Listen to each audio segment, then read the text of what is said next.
تو میں چند باتیں اپنے بارے میں آپ کی خدمت میں پیش کر دوں کہ مجھے مدرسے میں رہ کر 8 سال علم پڑھنے کا موقع تو نہ مل سکا۔ میرے بڑے بھائی ٹیچر تھے اسکول میں، وہ مجھے اسکول ہی لے گئے۔ گرمیوں کی چھٹیاں ہوئیں، 2 مہینے میں فارغ تھا، تو میرے دل میں شوق پیدا ہوا کہ میں قرآن مجید یاد کروں۔ تو ہمارے قریب محلہ تھا مومن پورہ، تو اس کی مسجد میں ایک مدرسہ تھا، وہاں قاری غلام رسول صاحب پڑھاتے تھے بچوں کو۔ میرے بھائی نے مجھے وہاں بٹھا دیا اور الحمدللہ کہ میں نے 2 مہینوں میں 6 پارے وہاں یاد کر لیے۔ میرے استاد مجھ سے بہت خوش تھے اور وہ کہتے تھے کہ یہ بہت ذہین بچہ ہے، یہ 1 سال کے اندر اندر حفظ مکمل کر لے گا۔ اتنے میں 2 مہینے کی چھٹیاں ختم ہو گئی اور بھائی نے مجھے کہا کہ چلو اسکول چلو۔ میں نے کہا بھی صحیح کہ میں نے تو حافظ بننا ہے، مدرسے جانا ہے۔ اس نے کہا چلو چلو اسکول کا ناغہ نہیں کرنا۔ خیر اسکول سے واپس آ کے میں اپنی امی کے سامنے خوب رویا دھویا، امی مجھے تو حافظ بننا ہے اور میرا بڑا بھائی جو ہے یہ مجھے بننے نہیں دیتا۔ تو امی نے اسے کہا کہ بیٹا جب یہ حافظ عالم بننا چاہتا ہے تو اسے کیوں نہیں بننے دیتے؟ ان کا امی میں نے منع نہیں کیا۔ پھر وہ مجھ سے کہنے لگے کہ تمہارے اسکول میں کتنے مضمون ہیں؟ اس زمانے میں 8 مضمون ہوتے تھے۔ میں نے کہا 8 مضمون ہیں۔ تو میرے بھائی نے کہا کہ اچھا تم اپنے 9 مضمون سمجھو، 8 مضمون سکول کے ہیں جو تم نے پڑھنے ہیں اور 9واں مضمون جو ہے وہ دین کا علم ہے جو تم نے پڑھنا ہے، تو تم 9 مضمون پڑھو۔ میں نے تو نہیں روکا، میں نے کہا مجھے کون پڑھائے گا؟ کہنے لگے انتظام میں کر دوں گا۔ ہمارے شہر کے ایک بڑے مفتی تھے، ان کا نام تھا مفتی ولی اللہ، تو بھائی کے دوست تھے۔ بھائی نے ان کو کہا کہ میرے بھائی کو دین کا علم پڑھنے کا شوق ہے، تو شام کو 2 گھنٹے آپ کے پاس آ جایا کرے گا، آپ اسے پڑھانا شروع کریں۔ ان کا بہت اچھا۔ چنانچہ انہوں نے مجھے فارسی شروع کروائی 5 نامہ سے، اور میں سمجھتا ہوں کہ 75% تصوف جو تھا وہ انہوں نے مجھے 5 نامہ پڑھا کے سمجھا دیا تھا اس چھوٹی عمر میں۔ پھر انہوں نے مجھے گلستان پڑھائی، بوستان پڑھائی، اور پھر انہوں نے مجھے مالا بدھا میں نے پڑھائی۔ پھر اس کے بعد مجھے انہوں نے صرف ناو شروع کروائی۔ شرح میات عامل تک کی کتابیں میں نے ان سے ہی پڑھی۔ اللہ کی شان دیکھیں کہ میرا پھر یونیورسٹی میں داخلہ ہو گیا، تو میں جنگ سے لاہور چلا گیا۔ اب جب یونیورسٹی میں داخلہ مل گیا تو میرے دل میں ایک شوق تو تھا نا کہ میں نے علم پڑھنا ہے، تو میں نے سوچا کہ اگر مجھے یہاں بھی کوئی عالم مل جائیں کہ میں شام کو ان سے علم پڑھ لوں تو یہ بہت اچھا ہوگا۔ تو میں یونیورسٹی سے نکلا کہ پتہ کروں، تو مغل پورہ میں جو بالکل یونیورسٹی کے ساتھ آبادی ہے نا، اس کا نام ہے بیگم پورہ۔ کوئی مغلیہ شہزادی تھی جس نے وہاں محلہ آباد کیا تھا اور اس کے نام پر بیگم پورہ اس کو زمانے میں نام رکھا گیا تھا۔ وہاں ایک بہترین مسجد تھی اور ایک مدرسہ تھا جس کو گلگت کے علماء چلا رہے تھے، ضیاء العلوم مدرسے کا نام تھا۔ میں محتمم صاحب کے پاس گیا، میں نے انہیں کہا جی کہ میں یہاں یونیورسٹی میں طالب علم ہوں، مگر میرے دل میں شوق ہے کہ میں دین کا علم حاصل کروں، تو میں دن میں تو نہیں آ سکتا، یونیورسٹی میں پڑھنا ہے، شام میں 2 گھنٹے کے لیے آ جاؤں گا، آپ اپنے استادوں کو حکم فرمائیں کہ وہ مجھے کتابیں پڑھا دیا کریں۔ وہ تو بڑے خوش ہو گئے کہ ہمارے مدرسے میں ایک انجینئر بننے والا طالب علم آ کے پڑھے گا۔ انہوں نے استادوں کے ذمے کتابیں لگا دیں اور یوں میرا تعلیم کا سلسلہ پھر شروع ہو گیا۔ اب اس میں ایک عجیب بات یہ ہوئی کہ میں نے امتحان نہیں دیے وفاق کے۔ ایک ہمارے مفتی صاحب تھے، میں نے ایک دفعہ ان سے دبے لفظوں میں بات کی، میں نے کہا حضرت میں نے سنا ہے کہ وفاق ہوتا ہے، اس کا امتحان دیا جاتا ہے۔ اس زمانے میں وفاق کی ابتدا تھی تو اتنا مشہور نہیں تھا، عام نہیں تھا، اور اکثر بڑے بڑے علماء نے امتحان نہیں دیا ہوا تھا۔ میں نے کہا استاد جی اگر آپ اجازت دیں تو میں بھی تیاری کر کے وفاق کے امتحان دے دوں، تو انہوں نے مجھے کہا کہ تمہیں کاغذ چاہیے یا علم چاہیے؟ میں نے کہا کہ حضرت علم تو چاہیے ہی صحیح، اگر کاغذ ہو جائے تو سند ہو جاتی ہے۔ کہنے لگے بس تم تو یونیورسٹی کے لڑکے ہو نا، تمہارے دماغ میں دنیا ہی بیٹھی ہوتی ہے، ہم نے بھی کسی کے وفاق کے امتحان کوئی نہیں دیا ہوا، تم استاد سے پڑھو اور علم حاصل کرو۔ میں نے پھر ان کو ریکویسٹ کی کہ حضرت اگر آپ اجازت دیں تو امتحان کی تیاری کرتا ہوں، میں بھی امتحان دے دیتا ہوں۔ تو انہوں نے آگے سے مجھے پتہ کیا کہا، یہ بتاؤ جنہوں نے وفاق بنایا ہوا ہے انہوں نے کس وفاق کے تحت امتحان پاس کیا ہوا ہے؟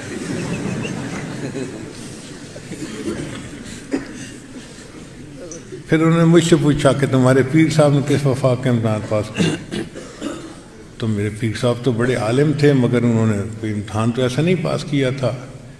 تو اللہ کو منظور تھا، اسی میں شاید کوئی حکمت ہوگی۔ بہرحال امتحان تو میں نہ دے سکا، لیکن استادوں سے میں کتابیں پڑھتا رہا اور الحمدللہ ساری کتابیں اللہ نے استادوں سے پڑھنے کی توفیق دے دی۔ بخاری شریف جو تھی وہ ہمارے ایک عالم تھے مولانا محمد جعفر صاحب، وہ حافظ القرآن بھی تھے اور حافظ الحدیث بھی تھے، پوری بخاری شریف کے حافظ، ہمارے ہاں پڑھاتے بھی رہے ہیں شعبہ حفظ بخاری میں، من الابتداء الی الانتہاء متن و روایہ کلو،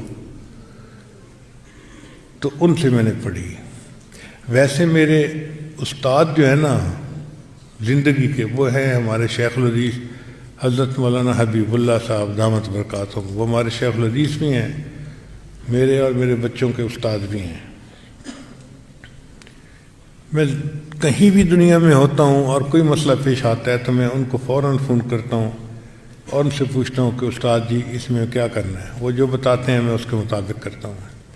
حتیٰ کہ کوئی نیا بیان تیار کرتا ہوں نا تو میں پہلے لکھ کے ان کو دکھاتا ہوں، وہ اس میں جو ترمیم تنسیخ کرنی ہوتی ہے وہ کر دیتے ہیں اور اس کے بعد میں بیان کرتا ہوں، مگر دل میں یہ پھر تسلی ہوتی ہے کہ جو بات میں کر رہا ہوں تو اس کو علماء کی تصدیق حاصل ہے۔ جو علماء دیوبند کی محبت تھی وہ میرے اندر ڈالی حضرت مفتی جمیل احمد تھانوی رحمۃ اللہ علیہ نے، وہ دارالعلوم دیوبند کے مفتی تھے۔ میرے شیخ تھے حضرت سید وہاب حسین شاہ رحمۃ اللہ، وہ کراچی میں تھے۔ تو میں نے ایک مرتبہ ان سے فون پہ پوچھا کہ حضرت مجھے اگر مسئلہ کوئی پوچھنا ہو تو میں کس سے پوچھوں؟ تو انہوں نے ان کا نام بتایا کہ جامعہ اشرفیہ میں مفتی جمیل احمد تھانوی ہیں، ان کے پاس چلے جایا کرو۔ میں اس وقت ایک لڑکا سا تھا، سائیکل پہ بیٹھا اور جامعہ اشرفیہ پہنچ گیا۔ اچھا، حضرت مفتی جمیل احمد صاحب تھانوی ایک جگہ کھڑے بات کر رہے تھے کسی سے، میں نے جا کے سلام کیا اور میں نے کہا کہ حضرت میں آپ سے بات کرنے کے لیے آیا ہوں۔ ان کا اچھا میں ان سے فارغ ہو کے پھر آپ سے بات کرتا ہوں، وہاں بیٹھ جاؤ۔ تو میں بیٹھ گیا، وہ ان سے بات کر کے آئے، اب مجھے کہنے لگے کہ دیکھو میرے پاس 5 منٹ ہیں، اب اس 5 منٹ میں جو پوچھنا ہے پوچھ لو، نہ اپنا وقت ضائع کرو نہ میرا وقت ضائع کرو۔ تو میں تو حیران ہو گیا کہ یہ بڑے جلالی بزرگ ہیں بھائی، کہ جو ابھی سے کہہ رہے ہیں 5 منٹ ہیں، نہ اپنا وقت ضائع کرو نہ میرا وقت ضائع کرو۔ میں نے ان سے ایک سوال پوچھا، میں نے کہا حضرت میرا دل چاہتا ہے کہ میں سر کے بالوں سے لے کے پاؤں کے ناخنوں تک ایک ایک سنت پر عمل کروں، مگر کس میں کیا سنت ہے مجھے اس کا پتہ نہیں ہے، تو میں آپ سے پوچھنے آیا ہوں، آپ بتاتے جائیں گے، میں عمل کرتا جاؤں گا اور میں سنت کا نمونہ بننا چاہتا ہوں۔ اچھا، اس سوال کو سن کے نا ان کے چہرے پہ مسکراہٹ آ گئی اور انہوں نے تقریباً 1.5 گھنٹہ مجھے سمجھایا کہ اتباع سنت کیا ہوتی ہے، اور کچھ سنتیں عادات ہوتی ہیں، کچھ فلاں ہوتی ہیں، کچھ فلاں ہوتی ہیں۔ تو پھر مجھے فرمانے لگے کہ تم نے معیاری سوال پوچھا ہے، اب جب کبھی کوئی بات پوچھنی ہو آ کے دارالافتاء میں اس کونے میں بیٹھ جایا کرو، میں تمہیں دیکھ لوں گا اور جب فارغ ہوں گا تو اشارے سے بلا لیا کروں گا۔ تو پھر میرا معمول بن گیا، میں جاتا تھا کونے میں بیٹھ کے اپنا ذکر مراقبہ کرتا رہتا تھا۔ حضرت جب فارغ ہوتے تھے تو اشارہ کرتے تھے تو میں ان کے پاس جا کے کبھی 1 گھنٹہ، کبھی 2 گھنٹے، کبھی 3 گھنٹے۔ حضرت مفتی جمیل احمد تھانوی رحمۃ اللہ علیہ نے میری اصل تربیت کی تھی اور علماء دیوبند کی محبت انہوں نے میرے اندر ڈالی تھی۔ ایک مرتبہ میں نے بات کرتے ہوئے کہا کہ بس میں گیا اور میں نے روٹی ووٹی کھائی اور چلا۔ ارے تم نے کیا کہا؟ میں نے پھر فکرہ دہرایا کہ میں گیا اور روٹی ووٹی کھائی اور یہ کیا۔ کہنے لگے روٹی تو وہ ہوئی جو کھاتے ہیں، یہ ووٹی کیا ہوتی ہے؟ اب میں چپ۔ تو کہنے لگے کہ اس کا مطلب یہ کہ تمہیں فالتو بولنے کی بھی عادت ہے۔ اور پھر انہوں نے اور بات کہی، کہنے لگے کہ یہ میرے کہنے پر تمہیں پتہ چلا، تمہیں خود نہیں سنا تم نے کیا لفظ بولا ہے؟ اور میں چپ کر کے بیٹھا ہوا۔ پھر انہوں نے اور عجیب بات کی، مجھے کہنے لگے لڑکے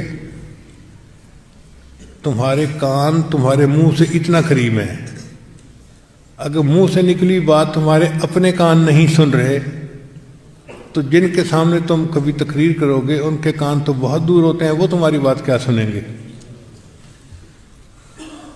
تو تب مجھے احساس ہوا کہ واقعی بندے کو اپنی بات خود بھی سننی چاہیے۔ تب مجھے سود، سچ اور جھوٹ کی فرق کا پتہ چلا، غیبت سے بچنے کی اہمیت کا اندازہ ہوا۔ اس طرح انہوں نے ایک ایک بات کو مطلب لے کے اس کی اصلاح کی اور میری بگڑی ہوئی عادات کو انہوں نے ٹھیک کرنا شروع کیا۔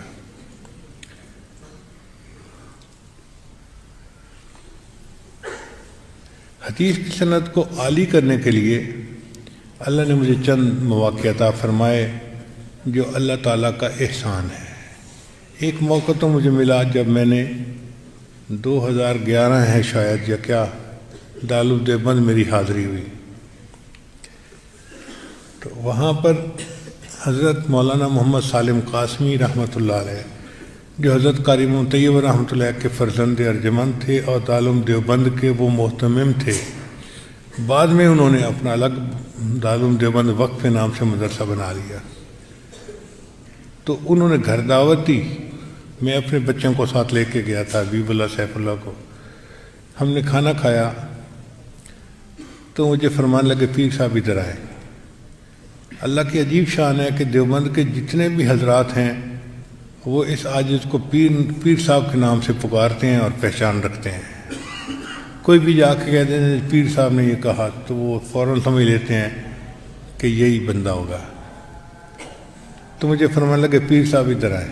میں اٹھا ان کے پیچھے، وہ مجھے اپنے گھر کے کمرے میں لے گئے، کہنے لگے اس چارپائی پہ بیٹھ جائیں۔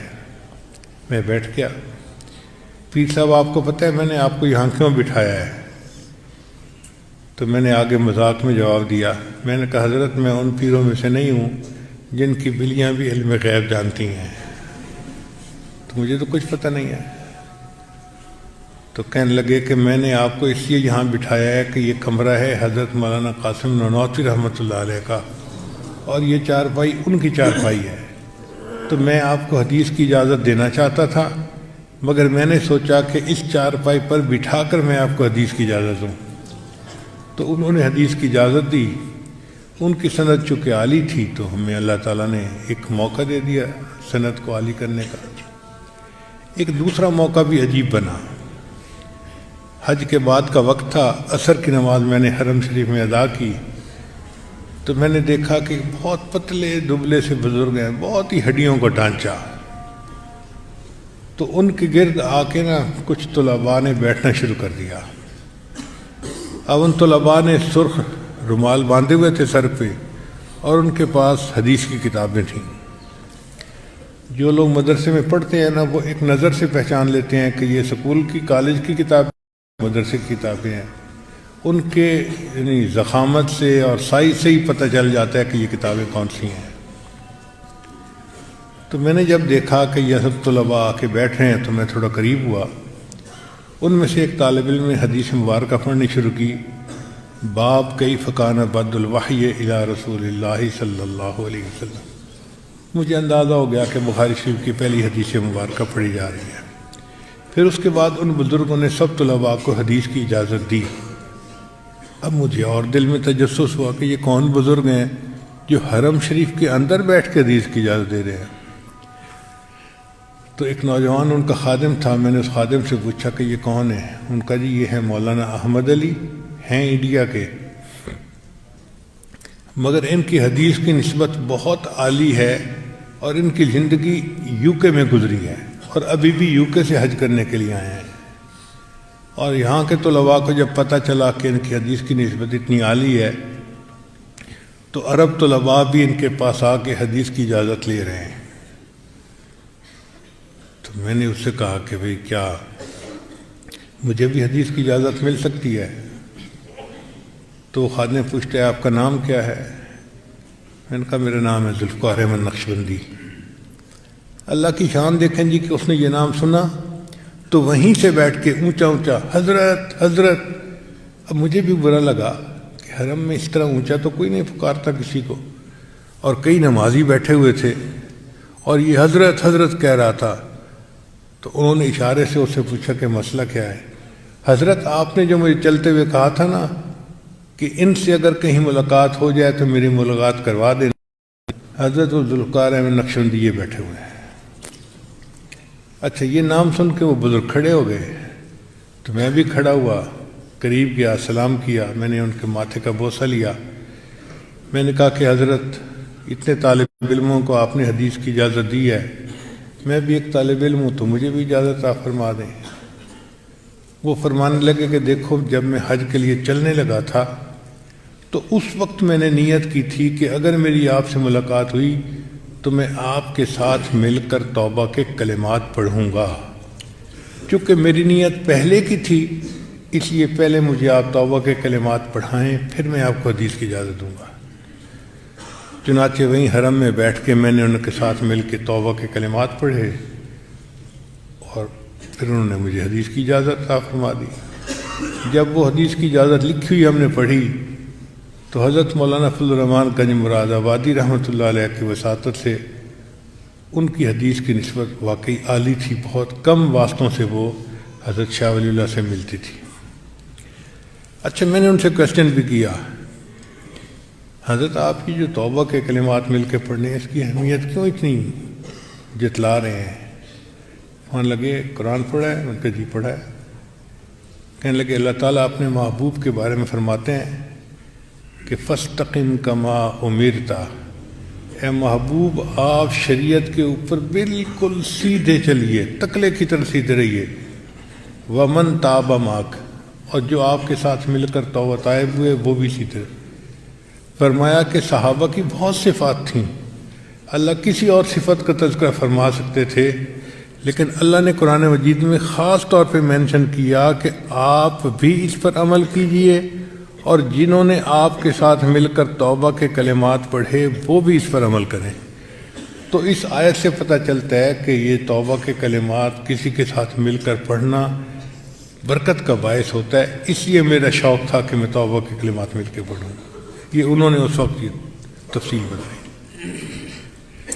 پھر ایک تیسری سند وہ ہمیں اس طرح ملی کہ ہم لوگ تھے ترکی میں، استنبول میں، تو کسی نے ہمیں بتایا کہ جی یہاں پھر ایک بڑے عالم گزرے ہیں علامہ زاہد الکوثری رحمۃ اللہ علیہ۔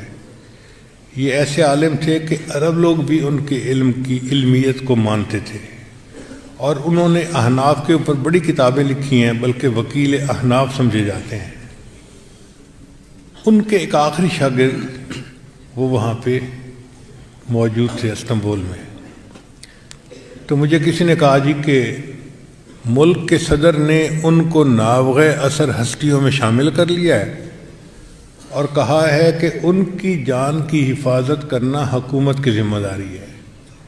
چنانچہ 5-7 ڈاکٹروں کی ڈیوٹی ہے، وہ ہر وقت ان کے ساتھ رہتے ہیں، کیا کھانا ہے، کیا پینا ہے، کیا دوائی لینی ہے اور کس سے ملنا ہے اور کس سے نہیں ملنا، یہ سب ان ڈاکٹروں کی ذمہ داری ہے۔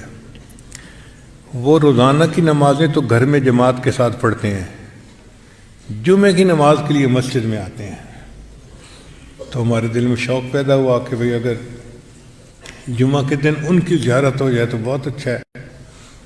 چنانچہ 2 دن درمیان میں تھے، ہم نے خوب نفلیں پڑھ کے اللہ سے دعا مانگی کہ اللہ ہمیں توفیق عطا فرما کہ ہم ان کی زیارت بھی کر سکیں اور ان سے حدیث کی اجازت بھی لے سکیں۔ جمعہ کے دن ہمیں پتہ چلا کہ مسجد کے قریب حکومت نے شیشے کا ایک کمرہ بنایا ہوا تھا، یعنی دیواریں شیشے کی تھیں، جہاں سے لوگ ان کو دیکھ تو سکتے تھے، ان کو مل نہیں سکتے تھے۔ 5-7 ڈاکٹر تھے ان کے ساتھ، وہ آئے، انہوں نے نماز ادا کی، تو نماز پڑھنے کے بعد میں ان کے کمرے کی طرف گیا کہ میری کوئی ان سے ملاقات ہو جائے یا بات چیت ہو جائے۔ آگے دروازے کے اوپر ڈاکٹر کھڑا تھا، اس نے مجھ سے پوچھا کہ آپ کون ہیں؟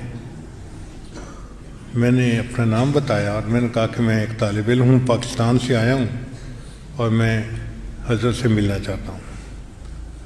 اس نے پاکستان کا نام سنتے ہی نا منہ بنا لیا کہ پاکستان میں تو بہت ہی ہیلتھ کنڈیشن خراب ہے، ان ہائیجینک کنڈیشن ہے، پتہ نہیں کون کون سا بیکٹیریا، کون کون سا وائرس آپ لے کے آئے ہوں گے، تو آپ کی تو اجازت ملاقات نہیں ہو سکتی۔ ایک اور ڈاکٹر بھی آ گیا۔ اب یہ 2 ڈاکٹر دروازے کے اندر کھڑے ہیں، ادھر حضرت ہیں اور یہاں میں کھڑا ہوں۔ تو اتنے میں انہوں نے اشارے سے پوچھا مجھ سے کہ آپ کون ہیں؟ تو میں نے اپنا نام بتایا کہ جی ذوالفقار احمد نقشبندی۔ اللہ کی شان کہ انہوں نے یہ نام پہلے سے کہیں سنا ہوا تھا۔ تو انہوں نے ڈاکٹر کو کہا کہ بھئی اگر یہ پاکستان کے عالم ہیں تو مجھے اس سے کیوں نہیں ملنے دیتے؟ اس نے کہا جی حکومت نے ہماری ڈیوٹی لگائی ہوئی ہے، ہم نے آپ کو بیماریوں سے بچانا ہے، اور یہ بندہ تو ایسے ملک سے آیا ہے کہ جہاں بہت ہی بری حالت ہے صحت کی، تو پتہ نہیں کون کون سا بیکٹیریا اور وائرس یہ لے کے آیا ہے، تو ہم تو اجازت نہیں دے سکتے۔ تو جب انہوں نے یہ کہا تو ان بزرگوں نے اس ڈاکٹر کو کہا کہ دیکھو اگر اس کو ملنے سے میری موت کل کی جگہ آج ہوتی ہے نا تو میں مرنے کو تیار ہوں۔ اب یہ ایسا جواب تھا کہ ڈاکٹر آگے کچھ کر نہیں سکتے تھے، چنانچہ انہوں نے مسافر کے لیے آگے ہاتھ بڑھایا اور میں نے بھی ہاتھ آگے بڑھایا، تو 2 ڈاکٹر درمیان میں تھے، مگر ہم نے مسافرت بھی مل گئی۔ اور اس موقع پہ میں نے انہیں کہا کہ حضرت میں ایک طالب علم ہوں، آپ مجھے حدیث کی اجازت دے دیجیے۔ تو کھڑے کھڑے انہوں نے حدیث کی اجازت دی۔ بعد میں انہوں نے کتاب پرنٹ کی بھی دی۔ وہ جب ہم نے دیکھی تو واقعی علامہ زاہد القوسی رحمۃ اللہ علیہ کی حدیث کی سند کافی عالی تھی۔ اللہ نے ہمیں یہ بھی موقع عطا فرما دیا۔ آخری بات اور بتا دوں، 3 سال پہلے ازبکستان کی حکومت نے دنیا کے مختلف مشائخ کو بخارا دعوت دی، تو پاکستان کی طرف سے میں بھی گیا، اور میں جاتے ہوئے اپنے دونوں بیٹوں کو بھی ساتھ لے کے گیا کہ میں ان کو سمرقند اور بخارا لے جاؤں اور وہاں بزرگوں کی جگہوں کو دکھاؤں گا۔ ہم لوگ بخارا کے ہوٹل میں بیٹھے ہوئے تھے کہ بخارا کے ایک عالم تھے، وہ مجھے ملنے کے لیے آئے۔ مجھے کہنے لگے حضرت شام کے ایک عالم ہیں جن کی حدیث کی سند بہت عالی ہے، اور اس وقت بخارا کے جتنے علماء ہیں سب ان کے کمرے میں جا رہے ہیں حدیث کی اجازت لینے کے لیے، وہاں رش لگا ہوا ہے۔ تو میں تو ابھی وہیں تھا، اٹھ کے ابھی آپ کے پاس آیا ہوں۔ تو میرے دل میں شوق پیدا ہوا کہ جب ان کی حدیث کی سند اتنی عالی ہے کہ بخارا کے علماء کا رش لگا ہوا ہے تو ہم بھی جائیں۔ تو میں نے اپنے ساتھیوں کو کہا کہ بھئی ویل چیئر نکالو اور مجھے ان کے پاس لے جاؤ۔ ہمارے ایک دوست ہیں مصطفیٰ کمال صاحب، مکہ مکرمہ میں رہتے ہیں، وہ مجھے کہنے لگے حضرت جانے کی ضرورت نہیں ہے۔ میں نے پوچھا کیوں؟ کہنے لگے کہ عصر کی نماز مسجد میں انہوں نے میرے ساتھ پڑھی تھی، اور سلام پھرنے کے بعد انہوں نے مجھ سے پوچھا کہ تمہاری نسبت کہاں ہے؟ تو میں نے آپ کا نام لیا۔ تو انہوں نے کہا کہ میرا دل بھی چاہتا ہے کہ میں ان سے ملاقات کروں، اگر حضرت کبھی فارغ ہوں تو مجھے فون کر دینا، میں 10 منٹ کے اندر ان کے پاس پہنچ جاؤں گا۔ تو جب انہوں نے خود کہا ہے کہ وہ 10 منٹ میں پہنچ جائیں گے تو پھر ہم ان کو یہیں بلا لیتے ہیں۔ میں نے کہا مصطفیٰ صاحب طلب ہمیں ہے تو حق تو یہ بنتا ہے کہ ہم چل کے جائیں، آپ ان کو فون کر کے کیوں بلا رہے ہیں؟ اس نے کہا جی ہم جائیں گے، وہاں رش لگا ہوا ہے، پتہ نہیں موقع ملتا ہے نہیں ملتا، زیادہ بہتر یہ ہے کہ فون کریں اور ان کو اطلاع دے دیں کہ آپ فارغ ہیں آ جائیں۔ خیر میں خاموش ہو گیا۔ انہوں نے وہیں بیٹھ کے فون کیا، وہ جی 7 منٹ میں وہ ہمارے کمرے میں تشریف لے آئے۔ میں نے ان سے یہی کویسچن پوچھا کہ جی میں نے یہ سنا ہے کہ آپ کی حدیث کی سند بہت عالی ہے، تو آپ کی حدیث کی سند عالی کیسے ہے؟ ان کا کہ میں پاکستان انڈیا جاتا رہتا ہوں، مجھے پتہ ہے وہاں کے جتنے محدثین ہیں ان کے جو واسطے ہیں وہ تقریباً 16-17 کے قریب بنتے ہیں، اور میرا واسطہ علامہ شامی رحمۃ اللہ علیہ کی وساطت سے 14 بنتا ہے اور 15واں میں بنتا ہوں۔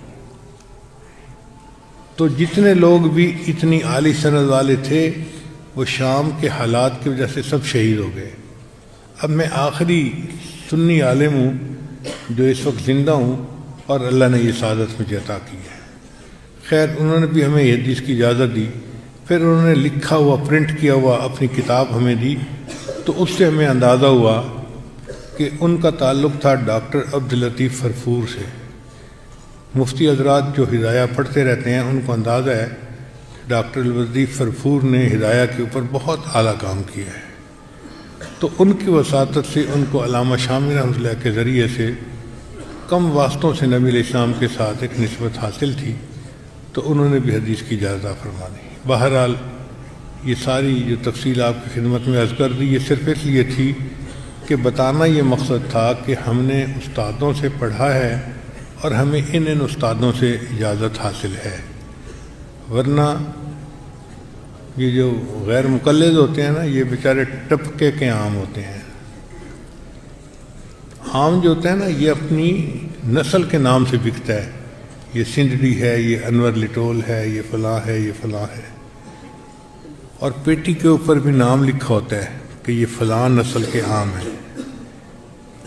لیکن کچھ عام ایسے ہوتے ہیں کہ جن کو پرندے گرا دیتے ہیں، اور جو باغ کا مالک ہوتا ہے وہ ان کو نیچے سے اکٹھا کرتا ہے۔